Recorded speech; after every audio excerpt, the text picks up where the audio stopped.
নমস্কার দর্শক বন্ধুরা, ওয়েলকাম টু কৃষ্ণা রান্নাঘর। আজ আমি ছানার কোপ্তাকারি বানাচ্ছি। আর ছানাটা আমি বাড়িতেই বানিয়েছি।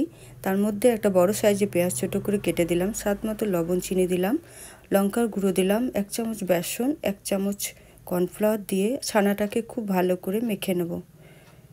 দেখুন মাখা হয়ে গেছে। এরপর এদিকে সাদা তেল দিয়েছি কড়াইয়ে, আর ছানাগুলোকে কোপ্তার আকারে বানিয়ে আমি 2 পিঠ ভেজে নেব লাল লাল করে। এভাবে আমি সবগুলো ছানাই ভেজে নিয়েছি। দেখুন ভাজা হয়ে গেছে, আমি তুলে নিলাম। আর ওই তেলেই একটা তেজপাতা, 1/2 চামচ গোটা জিরে দিলাম, আর একটা বড় সাইজে পেঁয়াজ ছোটো করে কেটে রেখেছিলাম সেটা দিলাম। তার মধ্যে 1/2 চামচ রসুন বাটা দিয়ে খুব ভালো করে নেড়ে নিলাম। আর দিলাম 1/2 চামচ আদা বাটা, সেটাকেও খুব ভালো করে কষিয়ে নিলাম। আর 2টো আলু ছোটো করে কেটে সিটি দিয়ে রেখেছিলাম সেটা দিলাম।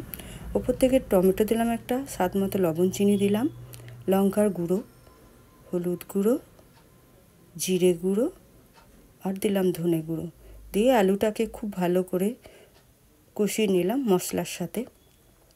এরপর আমি জল দিয়ে দিলাম। এবার আলু জলটা যখন ফুটে যাবে, দেখুন আমি ফুটতে দিলাম, ফুটে গেছে। এরপর আমি কোপ্তাগুলো দিয়ে দিলাম।